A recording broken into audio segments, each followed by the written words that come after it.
me, it was as much about community and building strong, resilient communities and all that kind of collective effort as it is about the business model. It's the communities, not us. I think that's the most important thing. Linking communities together, or the sharing of information and getting people to realise that they weren't on their own. There was a value in belonging to an organisation that could help them share information and learn from others so they weren't starting from scratch.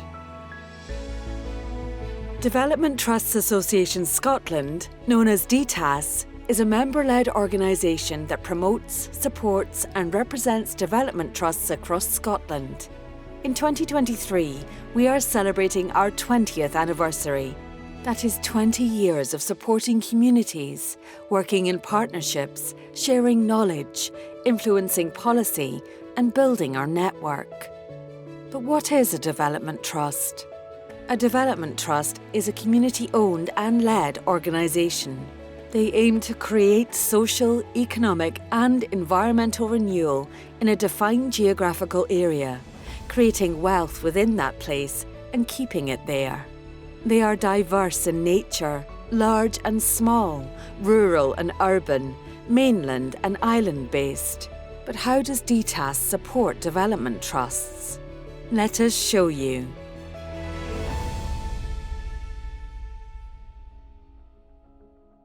You know, 1997 was the referendum year for devolution, and I was also at that time chair of ASTIS, which is the Association of Small Towns in Scotland.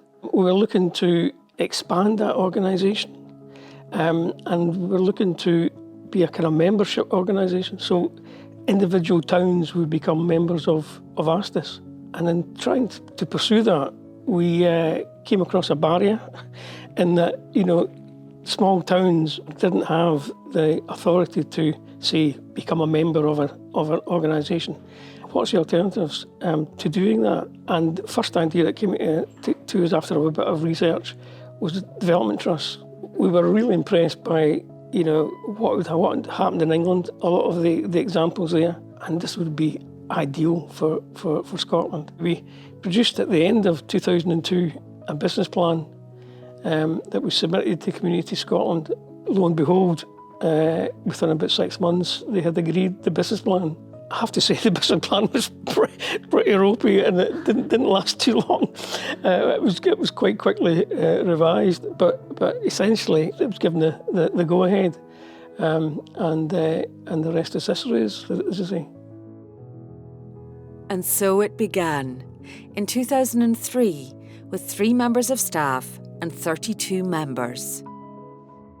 My first memory is Tommy Snedden approaching us saying he needed help to get it set up in Scotland. He was meeting some resistance from elements in Scotland. Communities needed one organisation to sort of get things going in that area. DTAS seemed to me to be the best one to do that. We were kind of a new kid on the block, let's say. There existed the Development Trust Association in London, and at that time, we're talking about 2001, 2002, there was a single Scottish member, and that was the Carluke Development Trust, which Tommy was involved in. Down in London, they might have had, across England certainly, they might have had about 50, 60 members with a single Scottish member, and Tommy was keen to get a sister organisation set up in Scotland. The difference between the general term social enterprise and a development trust model, it's a community-owned enterprise.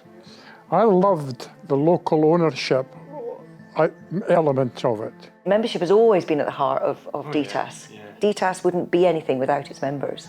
So at the very beginning, it was that whole effort of just going out and talking to people. And Angus, when he first started, had gone out and spoken to people, that groups that he thought might be development trusts. Aidan took me out on a kind of introductory tour. It was like basically saying, you know, there's an idea to set up a network of like-minded organisations. You look like one of these organisations. We don't have much to offer you. You know, you'd be offering more than we'd be offering you at the start, but how about it? And everyone said yes. When can we meet? You know, it was like pushing against an open door. The view was that once we got members, what was going to make DTAS different was that we would be prepared to go to them rather than do everything by phone and expect, particularly in rural parts of Scotland where people and groups feel quite isolated, There was always that thing about we would go to them as a member, we would go and visit them and find out about their context and understand where they were working, what they were trying to achieve in the context of that particular community. And groups really, really appreciated that. The business plan that Aidan had set up had something like, in the first year you'll have 10 members. I think in the first week we got 10 members. I can't remember how quickly, but it was exponential. In 2004, we hosted our first annual conference in Inverness. This has been held every year since, rising to the challenge of delivering 2 online conferences during the COVID years in 2020 and 2021. I thought the conference was really good. This is my first time at the conference, and the information that we've gained and the notes that I've written are tremendous. It's given me inspiration. When you're working in a development situation, sometimes you're worried about what's going to happen next Monday, and what this has enabled me to do is to be inspired to think bigger for the future and what we can do. I found it really inspiring. I'm going home certainly with a lot of fresh ideas and inspired by the amount of people that are doing the same work as us. Sometimes you feel as though you're out there on your own, but it's inspiring to see so many people coming together and working for the community as a whole. DTAS was never an organisation that blew its own trumpet. You know, that wasn't our kind of thing. We didn't overpromise and underdeliver. We kind of underpromised and overdelivered, you might say. But no, we just tried to do without the fanfare, without trying to make DTAS look good itself, without trying to get money for DTAS, you know, trying to skim off anything. We were just about members. It's the only job I've ever had that I absolutely loved. From the day I started to the day I finished, it was just fantastic. The people, the job, you know, the ethos, you know, the members' creativity is just phenomenal. All these people, you know, they're amazing. And we were just there to sort of try and help them along the road a bit. And you just felt really kind of, it sounds a bit cliched, but really humble to actually be part of the whole thing. The Community Empowerment Action Plan was the first, I think, bit of Scottish Government policy which specifically mentions development trusts. And within, I would think, about 8 or 9 years, what happened was development trusts began to be written into all sorts of Scottish Government policy, to the point where I was saying development trusts and other community organisations, and it was, I suppose, a kind of sign of how far we'd travelled in a fairly short space of time, you know, probably 6, 7 years, something like that. It very quickly became apparent that because of the legislation in Scotland, actually Scottish communities had more opportunities than communities in other places, and people started to look to Scotland and to our communities and to DTAS for advice on how to do things elsewhere. For more established members, as they matured and became more diverse, actually what they appreciated about DTAS was their policy influencing, their ability to influence policy and to reflect policy back and experiences back to policymakers. The value of DTAS to members changes as organisations grow and evolve, and what they get out of their membership changes. In 2009, DTAS secured funding to promote and develop the transfer of public assets into community ownership. This programme evolved into the Community Ownership Support Service. Funded by the Scottish Government, we support community-based groups in Scotland looking to take a stake in or ownership of previously publicly owned land or buildings. COS initially started supporting the transfer of public assets into community ownership. We've increasingly extended our range to include privately owned assets as well. I mean, I think where communities own assets, they've got considerably more control over the things that are important to them. You know, if you lose a particular asset, then you are often losing the services that are associated with that asset. So it's about kind of saving and developing assets. Where that happens and it happens successfully, then that invariably leads to creating jobs and different opportunities. Costs and cost-raising awareness of community ownership and the impact it can have has normalised it for many communities. So COS has worked with, I think, kind of 1,100 community groups consider assets over the time that it's been running. And of that, I think probably 200, 220 have moved forward either with ownership or leasing of assets. And those that have not moved forward, then that's completely legitimate to consider assets and actually say, is this right for us to take this asset, and decide that it's not, but at least it's been considered. Asset ownership is not an end in itself. It's a means to an end. It's what communities are going to do with the asset. But I do think we're going to be entering a new phase in terms of how the public sector engage with communities and asset owning communities round about service delivery. Since its launch, the Community Ownership Support Service has supported over 1,200 community groups to consider their options in relation to asset ownership or control, of which over 220 have successfully taken ownership or control of their key community asset. Since 2011, the Community Ownership Support Service has delivered 465 workshops and presentations to over 14,730 delegates in person or online, offering expert advice on how to successfully develop a community asset transfer project to deliver sustainable and empowered communities. In 2013, DTAS celebrated our 10th anniversary, by which point our organisation grew to 14 staff and 210 members. From small beginnings, DTAS established itself as a highly respected and increasingly influential national intermediary organisation. We are positioned at the juxtaposition of community-led regeneration, social enterprise and community ownership. You're never tired of visiting development trusts. In fact, I used to get caught up in all sorts of activity around lobbying, etc. And we'd love to have spent more time doing that. You just never got tired of doing that. And you were always impressed and energised by what you saw. There was a lot of pent-up frustration in communities when the public sector were no longer delivering, so there was no longer facilities, and could they do something about it? In our role as development officer, you go along and say, well, actually, yeah, a lot of people are doing this. People can do this, and we can help you do this. I think when people realise they're not alone, they weren't the first people to think of this and how they're going to address it. They realise there are lots of others, and they can learn from all the other groups' experience. It's really hard to pick out one moment or one thing, but I think for me, something that stands out in that journey was the first time I saw the draft regeneration policy when the government reviewed it and completely rejected what had happened previously, and for the first time says we are going to prioritise community-led regeneration. Having worked for 20, 30 years where you just thought that was impossible, that seemed to be a huge turnaround. So I suppose that's one moment that I can pick out and say, yeah, we thought, things are beginning to change here. DTAS gave you that opportunity to do your best, use as many of your skills and experience in that just to try and make a difference. I think the other key success factors for DTAS have been an incredibly hard-working, dedicated staff team and a really good board of trustees who have provided governments and leadership but given the staff team the space to evolve the organisation in the way it has. By 2014, the DTAS family grew with the addition of Community Shares Scotland, a programme that offered a way for people to invest in community enterprises.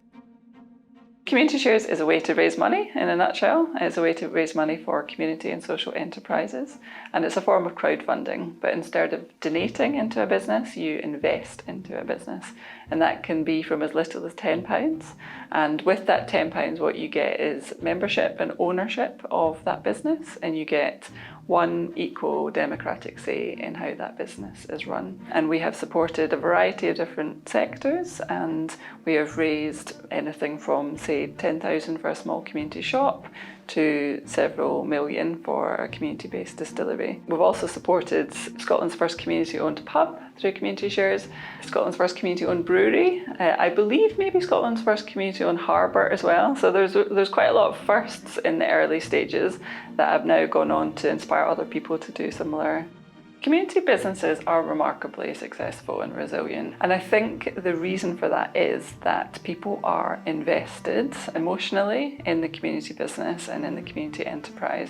And when you do see rocky periods, so COVID being a really obvious example of that, people step up. So it's not just about profit, it's about engagement and ownership and having a sense of pride in what that business actually does. People talk about finding their tribe, and I really think I've found my tribe at DTAS. Everyone is so helpful and expert in what they do and willing to share their knowledge and be creative when needs be. So being part of the DTAS team, I think, is really, really essential for me and for the Community Shares Scotland team. Since its launch, the Community Shares Scotland programme has raised £18 million, with over 16,000 people investing in community share offers in Scotland. During this time, we saw great innovation and community-led change, including more development trusts successfully taking ownership of land and buildings. The Strengthening Communities programme supporting enterprising activities and capacity building, with development officers providing the help and support to communities across the country.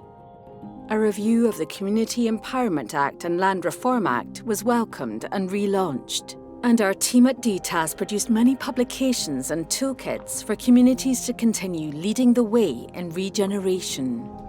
DTAS has always strived to work with key stakeholders and partners, including Scottish Government, to respond to the needs of our members and communities.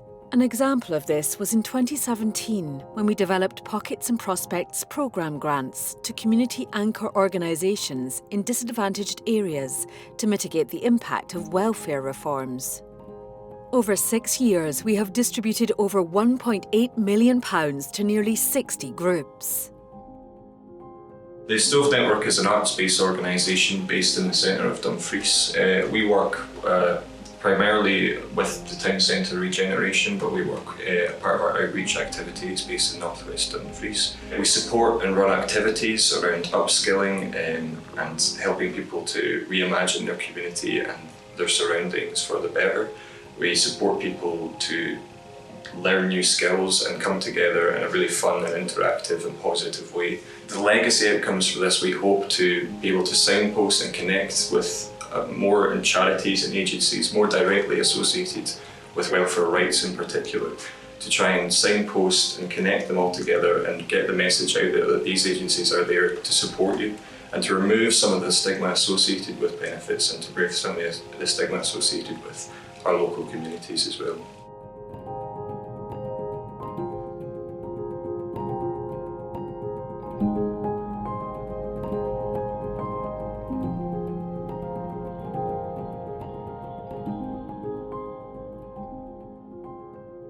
Like all organisations, in 2020, DTAS and our members had to rise to the challenge of COVID-19.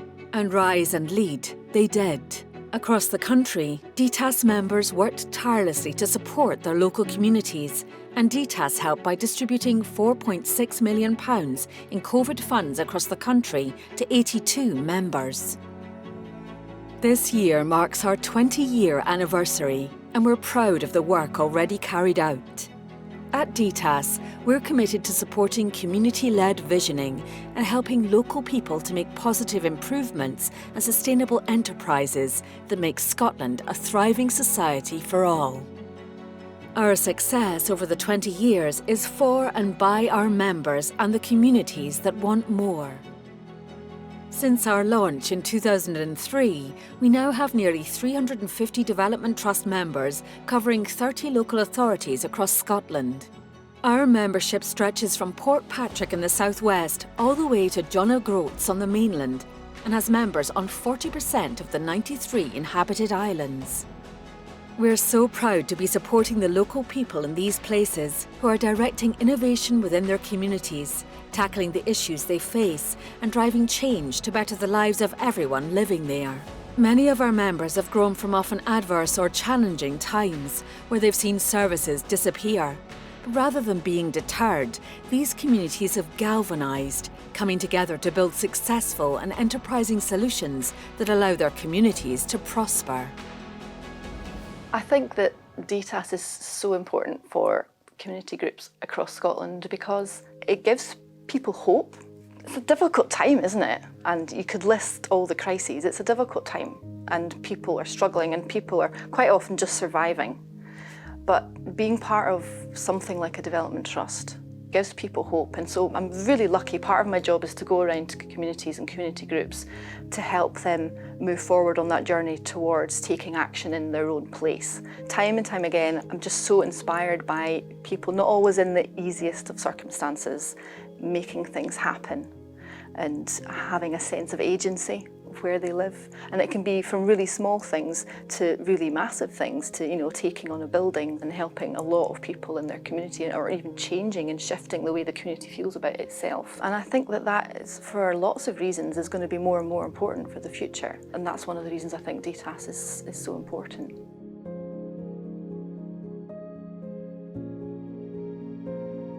I think the membership itself inspires people, so I think they come together and support each other, but DTAS is that facilitator to bring those communities together and provide that sounding board often. Working in a local community is difficult, you know, and to have DTAS in the background there providing the support and influencing policies and legislation that can actually support you on a local level is huge. Over the last 20 years, DTAS has faced challenges alongside the communities across Scotland. So that could be with funding regimes and access to funding. The cost of living and COVID obviously, you know, has affected everyone over the last couple of years. But what communities are wanting and looking to do, they often need the legislation and the support from government and others. And I think the challenge for DTAS is to make sure that's always high in the agenda, to support ministers and government and other policy makers and also local authorities to make things a bit easier for those development trusts and community organisations in general right across Scotland. My biggest highlight for DTAS over the years has been the success of the growing membership. I think the movement has, over the last 20 years, been just getting stronger and stronger, with more local communities wanting to get on board and actually do what other development trusts learn from what other communities have done. Without the membership, which is local people, then nothing happens in Scotland. You know, that you can't create what we've created without those members galvanising communities to really make a difference in the local areas. Everybody you spoke to, you know, they were doing great things, but were very humble folk. You know, everybody was just, you know, doing it for the common good, as it were. They had ideas that were aspirational, but at the same time it's about practical solutions to making things better. Whatever it is that local people are wanting to do to make their area better, DTAS can't do that. You know, we support them or enable them to provide that support within their community.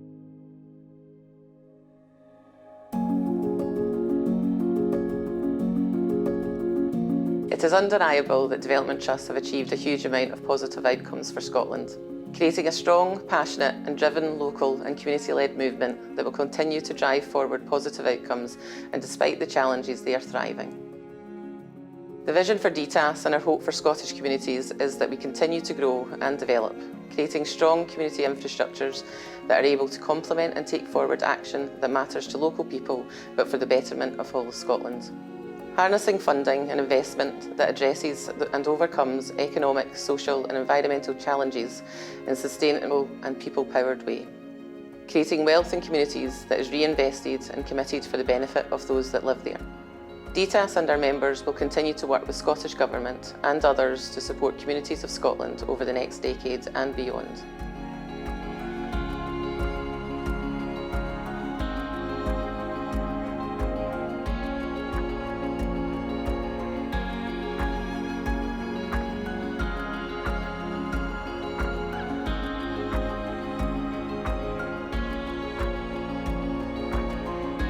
DTAS is here to support community ambition, unafraid to talk truth to power, to underpin communities to achieve everything that they could possibly achieve. We will help them across the board with that.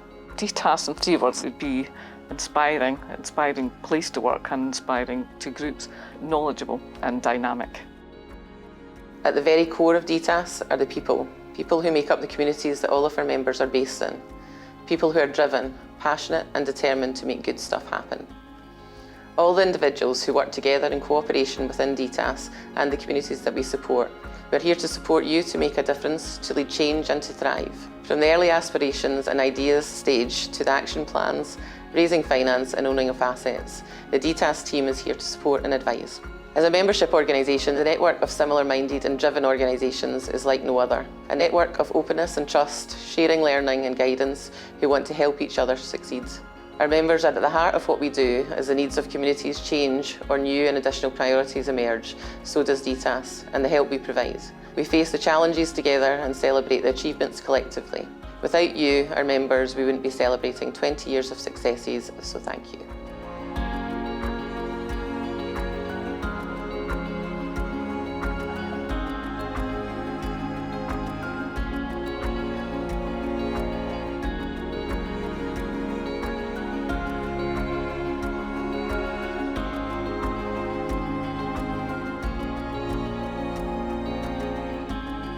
At DTAS, we're committed to supporting community-led visioning. So wherever you are, whatever challenges you face, we're next to you.